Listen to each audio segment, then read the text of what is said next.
ದೇವರು ನಿಮಗೆ ಹೊಸ ಆರಂಭ ಕೊಟ್ಟಾಗ ಮತ್ತೆ ಹಳೆಯ ತಪ್ಪುಗಳನ್ನು ಮಾಡಬೇಡಿ.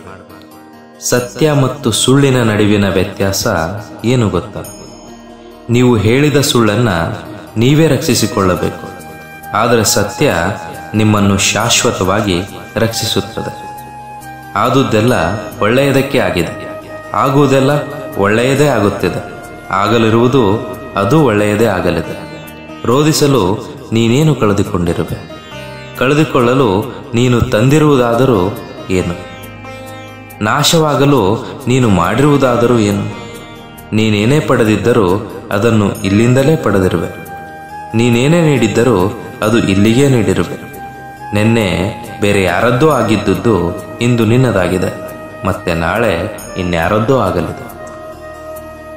ಜನರು ಯಾವುದೇ ಕಾರಣವಿಲ್ಲದೆ ನಿಮ್ಮನ್ನು ದ್ವೇಷಿಸಿದಾಗ ದೇವರು ನಿಮ್ಮನ್ನು ಯಾವುದೇ ಕಾರಣವಿಲ್ಲದೆ ಪ್ರೀತಿಸುತ್ತಾನೆ ಎಂಬುದನ್ನು ನೆನಪಿಡಿ. ಈ ಜಗತ್ತಿನಲ್ಲಿ ನೀವು ಮಾತನಾಡದೆಯೇ ನಿಮ್ಮನ್ನು ಅರ್ಥ ಮಾಡಿಕೊಳ್ಳುವ ಕೆಲವು ಜನರಿದ್ದಾರೆ. ನೀವು 1000 ಪದಗಳನ್ನು ಮಾತನಾಡುವುದನ್ನು ಕೇಳಿಯೂ ಇನ್ನೂ ನಿಮ್ಮನ್ನು ಅರ್ಥ ಮಾಡಿಕೊಳ್ಳದೇ ಇರುವ ಜನರೂ ಇದ್ದಾರೆ.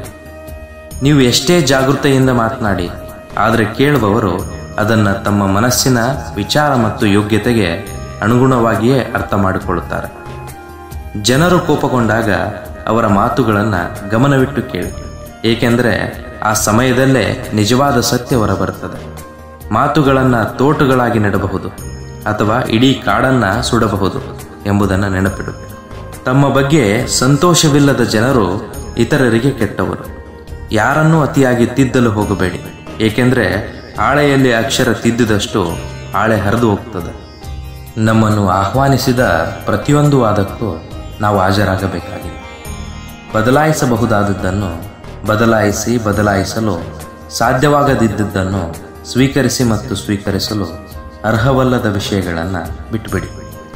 ಜೀವನದುದ್ದಕ್ಕೂ ಜನರು ನಿಮ್ಮನ್ನು ಹುಚ್ಚರಾಗುವಂತೆ ಮಾಡ್ತಾರೆ, ನಿಮ್ಮನ್ನು ಅಗೌರವದಿಂದ ಕಾಣ್ತಾರೆ ಮತ್ತು ಕೆಟ್ಟದಾಗಿ ನಡೆಸ್ಕೊಳ್ತಾರೆ. ಅವರು ಮಾಡುವ ಕೆಲಸಗಳನ್ನು ದೇವರು ನಿಭಾಯಿಸಲಿ. ನಿಮ್ಮ ಹೃದಯದಲ್ಲಿನ ದ್ವೇಷವು ನಿಮ್ಮನ್ನು ಸಹ ತಿನ್ನುತ್ತದೆ. ಕೆಲವರಿಗೆ ಸೂರ್ಯ ಬಿಸಿಲು ಅನ್ನಿಸ್ತಾನೆ, ಇನ್ನು ಕೆಲವರಿಗೆ ಬೆಳಕು ಅನ್ನಿಸ್ತಾನೆ. ಹಾಗೆಯೇ ನಾವು ಕೂಡ ಕೆಲವರಿಗೆ ಒಳ್ಳೆಯವರು ಅನಿಸಿದರೆ ಇನ್ನು ಕೆಲವರಿಗೆ ಕೆಟ್ಟವರಾಗಿ ಕಾಣಬಹುದು. ಅದಕ್ಕೆ ಯಾವತ್ತೂ ನಮ್ಮ ಯೋಚನೆಯಂತೆ ಬದುಕಬೇಕು ಹೊರತು ಜನರ ಯೋಚನೆಯಂತಲ್ಲ.